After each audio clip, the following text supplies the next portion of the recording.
From the headquarters of Telesur English in Quito, Ecuador, this is From the South. I am Keishan Haynes.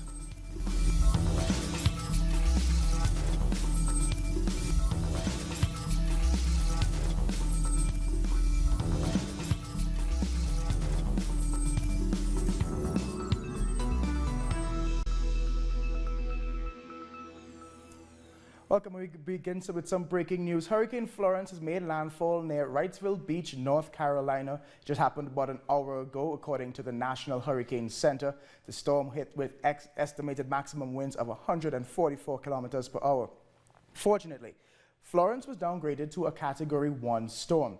Heavy rain and flooding has already inundated some areas, and thousands are without power. Wind and waves are driving seawater through some coastal streets like rivers. Nearly 30,000 people in North Carolina already are without power, and that number is rising.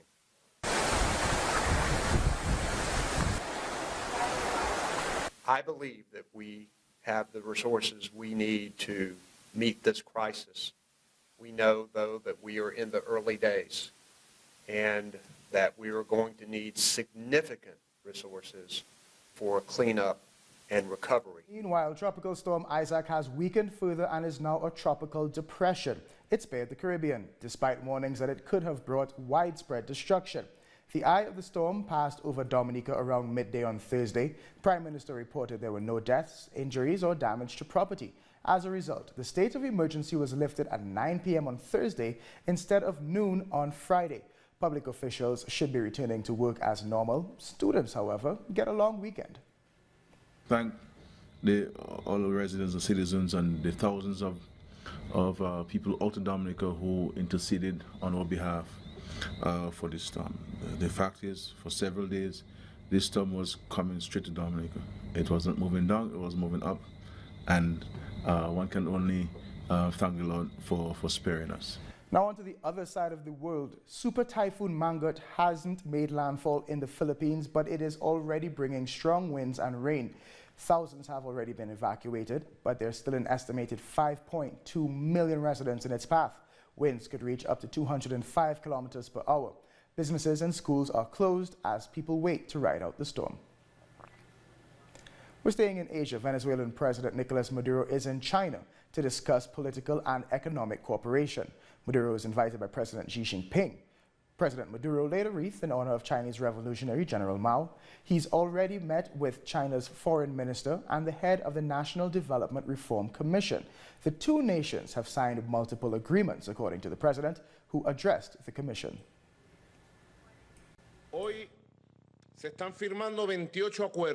Today, we will sign 28 accords.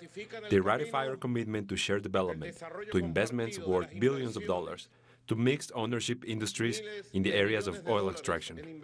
We are moving forward in these matters, and together we will reap the rewards. We are also developing new partnerships in natural gas production to begin a new era in energy cooperation. We have forged new partnerships for gold mining. China is well aware we are on the way to confirming we possess the biggest gold mine in the world. 34 Venezuelan migrants flew home from Colombia on Thursday as part of the Return to the Homeland plan. This group of migrant story is very similar to their compatriots who've already returned. They faced hardships they never imagined. Sometimes they slept on the streets, and they've dealt with racism. Government officials have confirmed an increase in migrants going to their local embassies, trying to get a ride home. I feel happy. We feel supported by the government, which is helping us to return, because we could not return on our own. We were unemployed and we were disparaged, just for being from Venezuela. Truly, we have met good people and bad people here, and maybe we were just unlucky. I have also run into many of my compatriots who are thinking about returning. Bolivia continues to lead the charge for de-dollarization, a move against the power of the US dollar. More in this report. Bolivia remains the leader in the de-dollarization on the South American continent, with figures nearing 100% of the national currency used for savings and transactions, according to the first semester economic report from the central bank. We can proudly say that at this time, more than 98% of bank loans are made in our national currency, and more than 87% of deposits in savings accounts are also made up of Bolivianos. This is something that no other country in Latin America has achieved before. A decisive factor in maintaining economic stability and a strong national currency is that exchange rates have remained under control. The dollar has cost 6 bolivianos with 96 cents for the past 7 years. Más del 98% Achieving and maintaining stability in currency exchange is one of the requirements for economic strength. moneda nacional. The stability of the national currency, the boliviano, contributes to people's confidence. Bolivia empezó con niveles de dolarización en cartera. While other economies have dollarization levels in the 50 to 60% range, Bolivia records nearly 0% after suffering through dollarization levels of nearly 100% back in 2004. These factors have made it possible to strengthen the economy. It is expected to be one of the fastest growing in the region, growing 4.4% this year alone. Hemos registrado la inflación acumulada We más have baja de registered the América del lowest Sur. inflation rate in Una South America. combinación muy difícil High de growth alcanzar, and low inflation alto is a crecimiento y very baja difficult inflación. combination to achieve. Los But créditos data que from se ha August shows that desembolsado credit disbursed a través through the del sistema financial system financiero to the a toda la population población is the highest ever. presentan en los datos a agosto el flujo histórico más alto. Another outstanding fact about the financial sector is its ability to maintain low interest rates. The interest rate at the Bolivian Central Bank is a mere 0.5%. President of Bolivia, Evo Morales, inaugurated the headquarters of the Parliament of the Union of South American Nations, or UNASUR, in San Benito, Cochabamba. According to the president, the space will serve to carry out international events that promote relations between the countries of the region. Morales referred to the building as the Big House of South America. The structure is also expected to host congresses, social organization meetings, and other activities. Let's take a short break now with news around the region coming up next.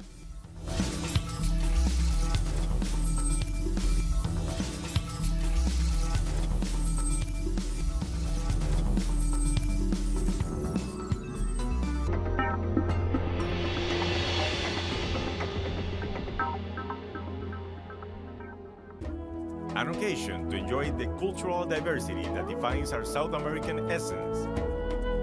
Come along to find out the story behind these personalities, traditions, and artistic expressions that unite us as a whole. Real Lives. Saturdays, only on Telesur. Telesur brings you special interviews with social and political personalities. Monday, from Washington.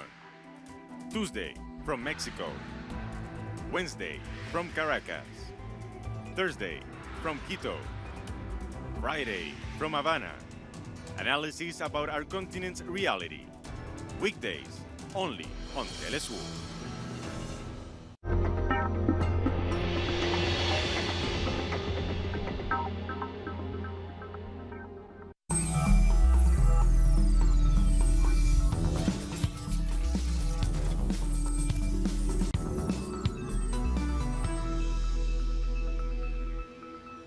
Welcome back. Presidential opinion polls in Brazil are showing a surprise shift. The presidential candidate for the Workers' Party, Fernando Haddad, appeared in first place in a poll published on Thursday by the pollster Vox Populi. He was 4 points ahead of the far-right candidate Jair Bolsonaro. Two other polls put Haddad in second place, but gaining rapidly. This comes just 2 days after former President Lula da Silva endorsed Haddad as his replacement. It has been traumatic, and we have to work on this politically. No one wanted this situation, but between giving up the project and repositioning in this way, we have decided, and Lula has decided to reposition ourselves in the race. As Lula said, we have a project, an idea. There is no point in stopping it, because someone will always follow the legacy. and the people will support it.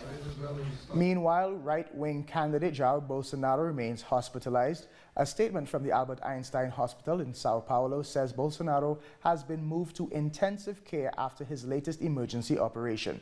In the meantime, the campaign continues. Ciro Gomes of the Democratic Workers' Party met with students, and Geraldo Alckmin of the Social Democratic Party of Brazil met vendors in Rio de Janeiro. Tens of thousands of Argentinian teachers and students have walked out of classes in Buenos Aires to protest the government's education policies. They're demanding more funding for public education amid a crippling austerity plan. Teachers are also asking for an increase in pay to offset rising inflation.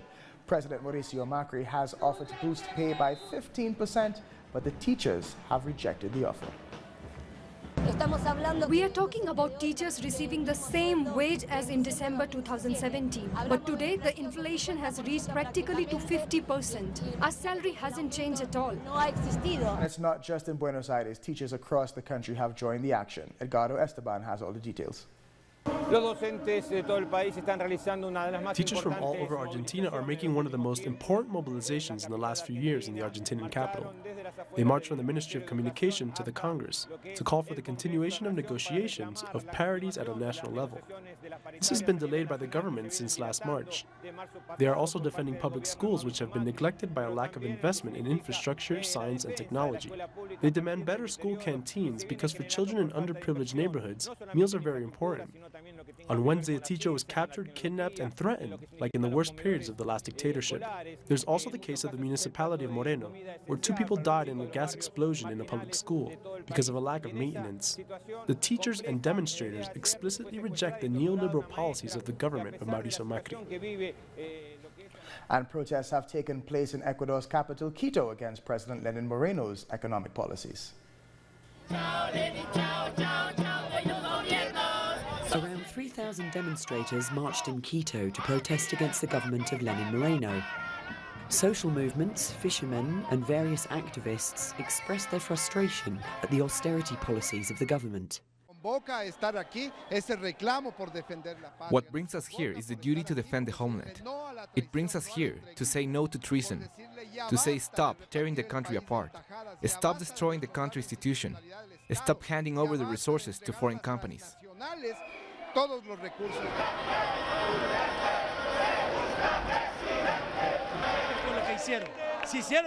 They have to explain what they did. If they made any deal with Chevron, as they seem to have done with Odebrecht, it is not only treason to the revolution and to the people, but to the country. Earlier, dozens of supporters of former Vice President Jorge Glass gathered outside Jail 4, where he is imprisoned. They came to wish him well on his 49th birthday and reassert their support for him. I'm disgusted at our judiciary because our justice system is blind. They have violated our rights and our leaders are being chased right now. We can't fight against the power of Lenin Moreno. That is why we are demonstrating today.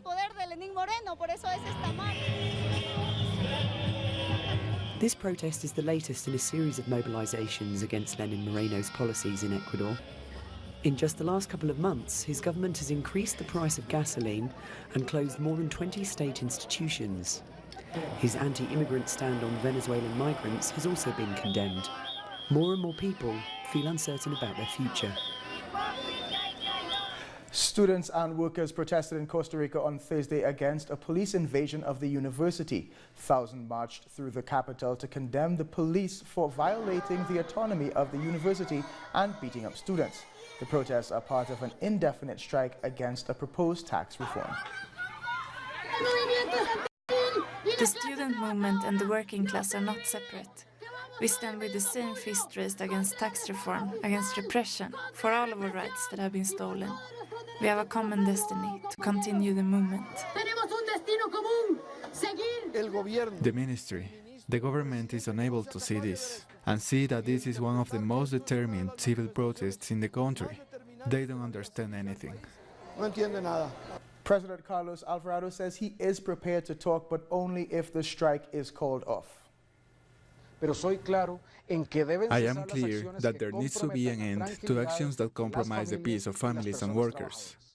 The government of the Republic is open to dialogue, but will only do it when the strike ends and there is a climate of peace.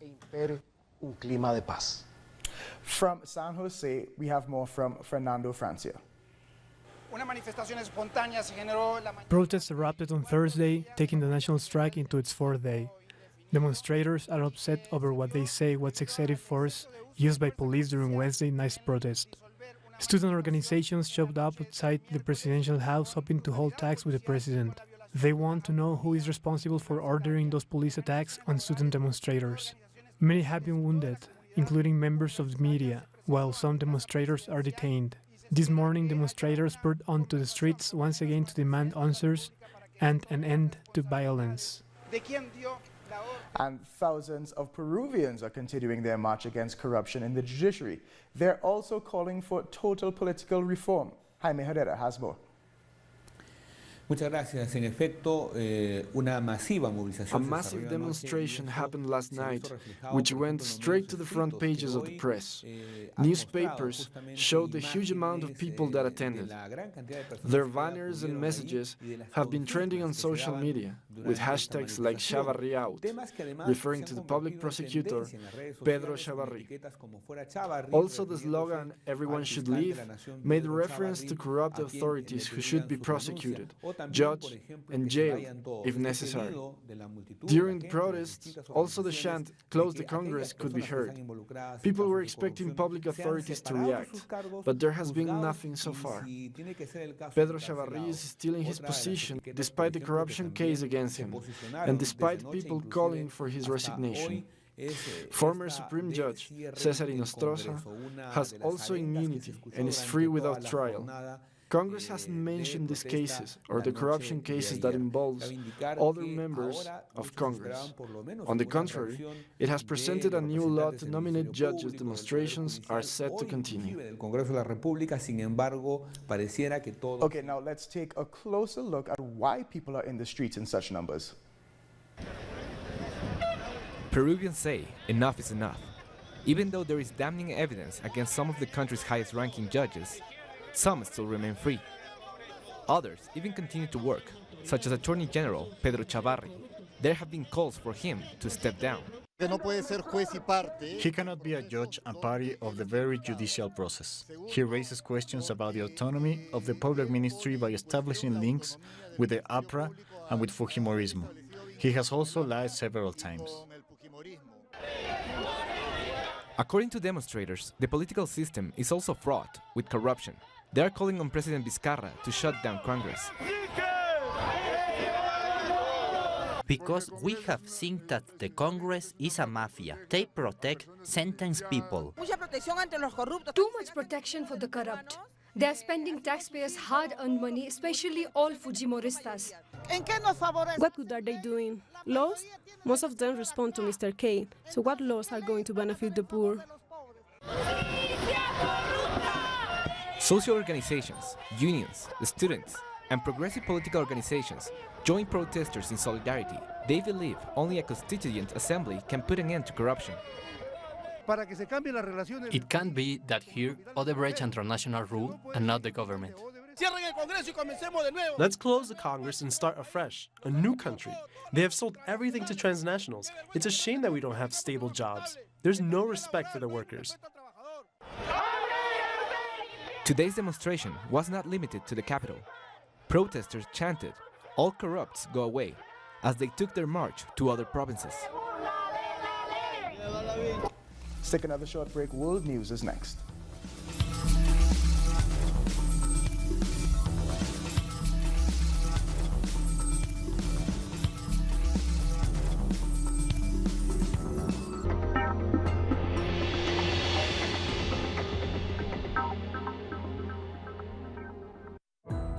Our actions have an impact on the environment.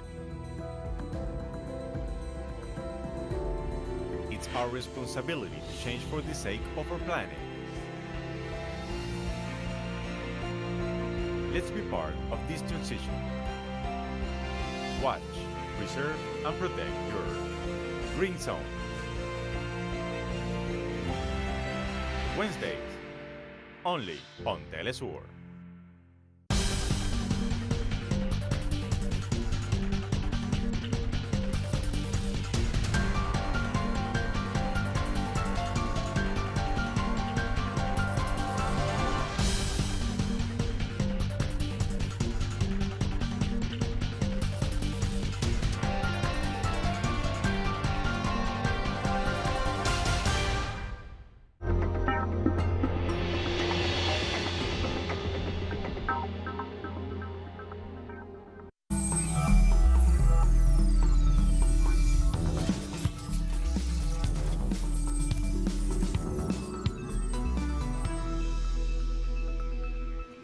Welcome back. The Spanish Parliament has voted in favor of moving the remains of dictator Francisco Franco. Since his death in 1975, Franco's body has lain in a mausoleum capped with a giant cross in the Valley of the Fallen near Madrid. The right-wing People's Party and the Citizens Party both opposed the move, but the parties of the left, as well as the Basque and Catalan nationalists, all voted in favor. Let's take a look at some other stories from around the world. The Spanish family who were evicted 5 years ago from their public housing home are in danger of being evicted again from a home they are squatting in. In 2013, they were evicted after they failed to keep paying the rent. They have moved 4 times and are now fighting to stay in the property they live in, a property their landlord is trying to reclaim. People are still recovering from their aftershocks of the financial crisis that rocked the world in 2008. In Spain alone, more than 400,000 homes have been repossessed. Our situation has been worsening to the point that they haven't provided us with housing. Our situation hasn't been regularized and our physical and mental health are getting worse. Economically, we have to fight a lot, but without any social aid. A mass protest has taken place in Athens, Greece, against austerity laws. Demonstrators slammed the European Union and NATO for their policies. One person accused the institutions of stoking tensions in the Balkans. The rally was organized by the All Workers Militant Front, who are unhappy about government cuts and increased taxes. Greece introduced austerity measures as part of their bailout program. Israeli forces have demolished a Palestinian village in East Jerusalem. The village is located near Khan al-Ahmar, which is also expected to be demolished imminently. The Palestinian Liberation Organization have vowed to take Israel to International Criminal Court for war crimes. And finally, a series of explosions has shaken the city of Boston, Massachusetts in the United States. 1 person has died and at least 10 people have been hospitalized.